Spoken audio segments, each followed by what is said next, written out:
everybody. We're going to discuss a topic that's very close to my heart today. But first, just to introduce myself very quickly, I'm Leah Callon-Butler, Director of Emfarsis, which is an advisory firm focused on Web3 for social impact. I also write an opinion column for CoinDesk, which is mainly about how crypto is being adopted across Southeast Asia. And I wrote and narrated an award-winning documentary about NFT gaming in the Philippines, titled Play to Earn. Oh, thank you, you've seen it. Thanks, guys. If you haven't seen it, check it out on YouTube. It's called Play to Earn. But I'd love to throw to our panelists. I'm joined today by Constance, Basil, and Jillian. So, Constance, you want to just quickly introduce yourself as well? Hi, guys. My name is Constance. I'm the Chief Operating Officer for FTX. Happy to be here today.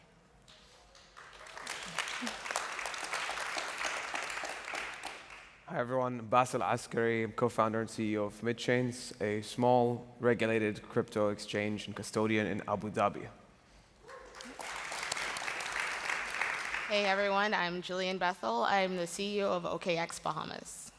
Thanks, guys. So we were having a bit of a chat before this panel, and Jillian raised a great question about, what is empowerment? What do we actually mean by that in crypto? And we just thought that'd be a great thing to just kind of set the tone. What does it mean to you, Jillian? What does empowerment actually mean in this space of crypto? Yeah, sure. So I had a very, very profound moment at some point in my life between leaving medicine and switching over to crypto, and that profound moment had to do with three things. The speed and efficiency of access, the movement of information, people and things, and money. And thinking about those things, I think when we can really, really take those three things and maximize them, then we have the framework to empower many, many people. The things around those three things that need to happen are the access to those three things, and then the creativity developed from those three things. So the movement of information, the movement of people and things, and the movement of money. And obviously, crypto is the movement of money in a very, very efficient way and a very, very trustless way that can really, really help with empowerment. Yeah. Awesome. Yeah. Did you guys want to add anything to that in terms of what empowerment means to you in this space? I like to think about empowerment as something that would move the society forward. So there's always need to be something pushing the society forward. Like 20 years ago, people would not be imagining that we can fly around, talk to people on internet so easily. And crypto and blockchain could be something that really push our life to another level, to something that we might not even able to imagine now, like in 2 decades. I think the way I think about it as well is that it's also taking the idea of financial independence for individuals and for institutions that are maybe don't have as much access to the wider capital markets and traditional finance. Yeah, absolutely. And what are some of the use cases that you're seeing? Over where I'm based in the Philippines, remittance was something that people talked a lot about in terms of blockchain being able to make remittances faster, cheaper, which can make a huge impact on people's lives. More recently, we've seen the rise of play to earn and blockchain games as a way for people to make an income. And even things like NFT creators and artists who are able to now access a global digital economy to sell their artworks. What are you seeing in your areas of the world? Basil, what are you seeing? So I think the appetite for NFTs, for crypto products, is massive in the region. If we look at kind of just the broad demographics of the Middle East in general, you have a population of millennials and Gen Z that it's about 250 million. That's huge. Many of them are growing into some wealth and historically have had parents who've only really invested in real estate and nothing else. And now they suddenly have access to global financial markets, but are interested in what's new and innovative. And this is the side which intrigues them. So for that group, it's very attractive. And I would say that the demand is much higher than traditional products. Yeah. I think crypto provides really an infrastructure for a lot more people to be a lot more creative with the financial products that are out there. And so you can potentially open up our financial system to a lot more things that are useful for people. For instance, I know there are a couple systems that are native to certain places. Like in the Bahamas, we have the ASU, and I know a few people who have tried to put this on the blockchain, and they're still working toward it. But it's like we now have the power to take that from an institutional place and let creativity among the people really like develop those things. And so use cases, financial products are just all the way up there. Yeah. So one of the things recently I find out which really interests me was a month ago I went to Dubai, and our local Dubai team told me the top 5 banks in Dubai moved their user KYC onto blockchain. So if you open one account with one bank, and when you want to open with another bank, they will retrieve your KYC information from the blockchain, which is amazing. Like, save you tons of time, and you don't have to submit and fill out the same form over and over again, right? That's like the cost of time opportunity cost, which is the most expensive cost ever. So that really impressed me and makes me thinking whether I want to move to Dubai. So. So I think those things are things that I just mentioned that would move our life forward, that you no longer stay at where you are, you change your status quo. And I think that's one of the most important things we want to think about crypto, want to think about blockchain, that how it changes our life, how it no longer just like a financial tools. It's no longer something that we buy and sell, but it's something actually change our life. Yeah, absolutely. I love what you just said about, filling out multiple forms and, standing in lines is something I can absolutely resonate with in terms of living in the Philippines. And it's probably something that I think some Western economies probably take for granted, even just having access to things like a bank account or a credit card or being able to get a loan. So, Constance, I'd love to hear from you because I know that you have an amazing global perspective on this. How do you see that the adoption of crypto is different in, say, developed economies versus developing economies? That's a very interesting question. So to give the audience a little bit background, one of my major responsibility at FTX is to run the global business. I travel to many countries and regions to set up offices and set up operations. One thing I noticed really, really interests me is how the crypto adoption is different in emerging markets and developed markets. So in terms of developed markets, we're talking about countries like Australia, North America, European countries. And emerging markets, we're developing countries. We're talking about African countries, Southeast Asia, and Latin America. So one really interesting example I have went through recently is I went to Senegal in February, and I'm really into arts. So I went to one of their oldest and more established art gallery, and I was trying to purchase 2 pieces of arts. Their credit card machine, the terminal, was broken. And it's not only that's not only the place that the terminal was broken. The terminal was broken in multiple places. But in other places, I was thinking like maybe it's just like a small shop, so that's why it doesn't work. But in a huge art gallery, it's broken as well. So the owner told me they only accept cash or mobile money. So he put out his phone, showed me a QR code, like this is the app we use. You literally, no bank account needed. You just send your money to the app, and I scan your QR code, and I transfer the money to him. Of course, I didn't have that. Our local team helped me facilitate that. But that's exactly what you do when you transfer money from wallet to wallet on blockchain, right? You scan a QR code or you key in an address. Sometimes if you cannot remember the address, you screenshot, you save your QR code. So then I was talking to our African team. They told me because Africa was left out from the credit card and payment decade. So now they are leap forward to the digital asset era. And they completely just, I don't want to say they give up, but they were thinking that the bank account and credit card now is less important when they have this digital money going on in their society. And I see similar things in Southeast Asia countries. I see similar things in Latin America. While in the developed world, like Europe, Australia, Americas, their existing financial system is very established. They have a perfect payment system, which takes about 3 business days for you to wire something. And everyone was kind of got used to that. And you never question, sometimes you say, oh, that's slow, but that's fine, right? But for the age, for the young people, they cannot even stand waiting for 1 second to load a web page, leave alone waiting 3 days to wire money. So that really triggered me to think that how crypto adoption is different in emerging market, that the emerging market by nature is so friendly to crypto adoption, while we see so much friction to push crypto forward in developed countries because of their existing system, because of their strong fiat currencies, and also because of the government's requirement on regulations. So this is something that really interesting. I haven't seen many people noticing the difference, but it's great we are talking about this today. So if you guys want to think about that more, look into that more, that's a really interesting area to look into. Yeah, it's interesting how the lack of those legacy systems can actually be a benefit to some of these economies that have that leapfrog potential. But you touched on this just earlier, Basil.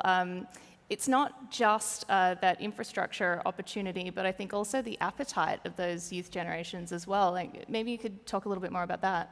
Sure. So I think the way I see it as well is that, I love that you brought up the blockchain system for onboarding with banks. But I'm having flashbacks of a banker who came into our office to witness wet ink signatures.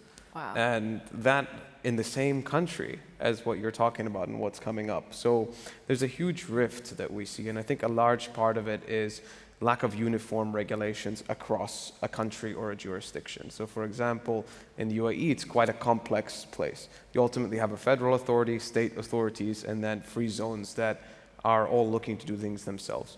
We ended up setting up in one of the free zones, Abu Dhabi Global Markets, which is our home. I happen to be from Abu Dhabi, so it was an easy choice there. But they were also the first jurisdiction in the UAE to actually write comprehensive crypto regulation.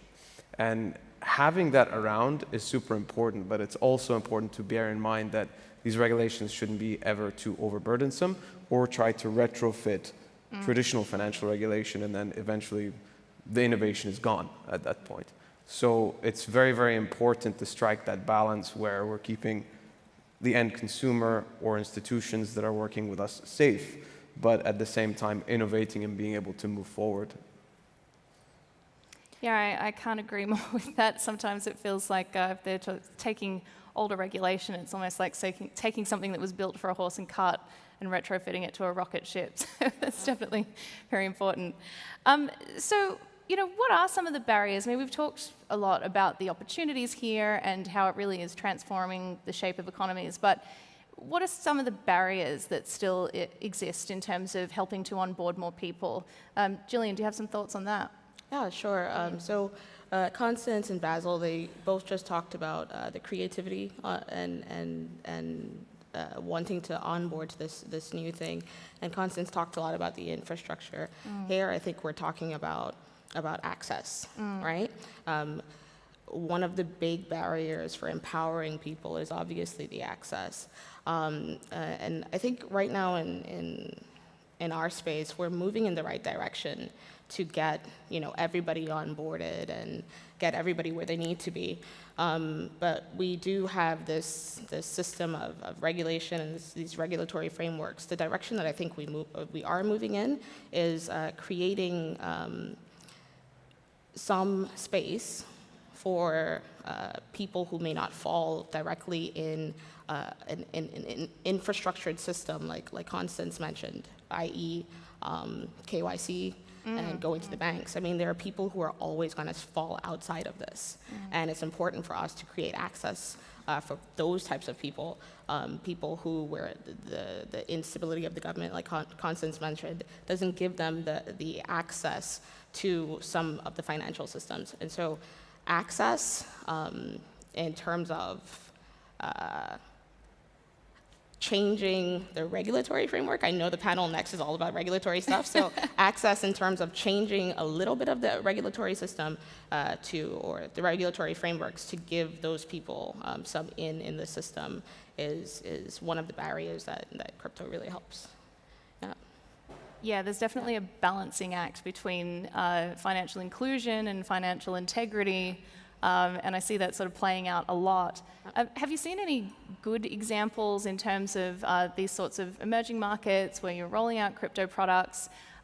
Some good examples in terms of how we can have inclusive frameworks that are helping people adopt these products. Any good examples? Maybe Constance, have you seen? So I couldn't think of any good examples. I think overall nobody knows what they are trying to do, regardless of whether it's developed countries or developing countries. And I think the difference is attitude. Whether you are open to think about what kind of crypto framework you want to have, or you are thinking about, okay, cool, this is something disruptive, we need to control it. So that's the major difference we see when we talk to different governments. And in emerging markets, I'm not saying that the developed countries' government is not friendly, but in the emerging markets, their government is way more open and friendly to start thinking what kind of regulatory framework they want to set up. And but of course, we also see the trend that the developed countries will always move first, and then the developing countries will follow the suit. But of course, now everyone have already started talking about it, thinking about it, and FTX. One of FTX's mission is to help as many government and jurisdictions to figure out the suitable regulatory framework for them. So we have putting a lot of effort in that as part of the work we do for developing our global markets. And I think there's one example that is not crypto, but can be applied to crypto. And that's right here in the Bahamas. We have our payment service providers. They're able to onboard clients without KYC to a limit of a certain amount, like $500, I think it is, or $1,000. That's enough of a volume to help somebody who can't be KYC in developing and sometimes even developed countries. That exists. And if we, even though the regulatory framework here is made from the ground up for crypto, that's something that we can apply to crypto to definitely use now the crypto infrastructure to push that same type of inclusion toward people with a more robust system. Yeah. I think one of, on that note, on Julian's note, I think one of the easiest thing that we have done so far is to push crypto payment forward. But when I say crypto payment, is the crypto was more like an infrastructure layer for the payments. So on the service level, people pay for dollar, but or like if some people want to pay by crypto, and then we will partner up with a payment processor to convert it to fiat and pay the merchants. So that's something that we start seeing more and more interest and popularity global-wise, especially a lot of people want to start purchasing properties or even citizenships through crypto, which is something like a lot of Caribbean governments are looking into actively right now. I agree with that point. We're seeing a lot of this type of activity in the Middle East as well, real estate, cars, different types of payments. I think where we see still a lot of resistance, though, is the banks. The banking sector is still very, very much set in its ways, even in the Middle East, takes its best practices from developed markets, and we kind of go in circles despite there being regulation. So having regulation seems to be that this is the way forward, and certainly it is. But then at the same time, once that regulation's out and you get your licenses, you still need to continue educating the banks, and that is an ongoing process. Yeah, I like your idea around regulation that is fit for purpose and is based on the actual risk involved. So if we are talking about, say, retail customers that are only transacting in very small amounts, then minimal KYC is great. But it does seem to be that we need to make a distinction too in terms of the impact of retail versus, say, institutional adoption in some of these emerging markets. Basil, we were having a great chat about that the other day. Maybe you could explain a little bit more about the value that even institutional adoption can bring to these economies. Sure. So most of our business to date has been institutional. Two of our backers happen to be sovereign wealth funds in Abu Dhabi. And I can say I didn't have any gray hair before they invested. But what's important there is that these are trusted government or very large institutions that have been in financial services for decades, household names. People understand them. People draw comfort for them across generations. So it's not just young people or older people. And at the end of the day, those types of institutions still move the majority of capital across the world in whatever shape or form it takes, whatever product it takes. And bringing those into the fold, as far as adoption goes, in my opinion, brings a level of comfort to the asset class, comfort to the product, to the service providers, to everyone in the ecosystem, and overall grows the whole space for everyone. And I think that's an important part of global adoption, is to have that layer of comfort there, because someone who may want to enter into crypto may be on the fence, may be uncomfortable, but sees that, okay, I know for example, a fund that's owned by a government X or government Y is getting into it, maybe it's not so bad. And they'll consider it more seriously. And I think that's an important driver of growth. Such an interesting perspective, where you could actually be empowered by crypto without actually being a holder or a user of it. People are sort of coming up and setting up business, perhaps in a local country. That was another thing too. Some of these countries around the world with large populations, like India, Indonesia, Turkey. I think a lot of crypto companies are looking there for, say, user adoption. But then there's other places, like, say, the Bahamas, Gibraltar, Malta, who might be seeing it as an opportunity to attract crypto companies to come up and do business. Jillian, do you have any thoughts on that in terms of how crypto is being seen there? Yeah. Before that, though, I kind of want to touch on this point that Basil made just now about growth of the crypto community. And you're going to have to remind me of your question, because I'm still stuck here. Right? But the growth of the crypto community and adoption, I always want to be very, very careful about how that really leads to empowerment. Because if we keep talking about the things that Constance mentioned, like the infrastructure, those things, even though there's a lot of confidence in there for the industry and the users, if you don't have access and if you don't have the infrastructure that's needed, then it still doesn't lead to empowerment. And so when we talk about growing this community, I mean, eventually, yes, we're gonna get there, but we really need to pop that bubble that keeps this in this space of gaining confidence through regulation. Now, that's not to say that we shouldn't have regulation. We definitely need regulation, but we need to really, really figure out how crypto really powers through that bubble of a regulated space, Now remind me of your question. No, I think that's such a good point, though. I'm glad you added it. No, I was just thinking, we're here in the Bahamas, and obviously there's been a lot of talk about, the opportunity in terms of attracting crypto companies here. And I was just wondering how you see the difference between, some of those larger countries that might be seen as a place for user adoption versus where a crypto company might even just come and set up business. Yeah, so obviously the industry is causing some level of empowerment here. There's the knowledge share, there's the general excitement when you see conferences like Crypto Bahamas. There are the jobs that are created. There are any number of things. I think here, though, I also want to say that you always have to be careful about how those things really impact the community and if it is true empowerment. Of course, there's things to gain, but is it real and true empowerment?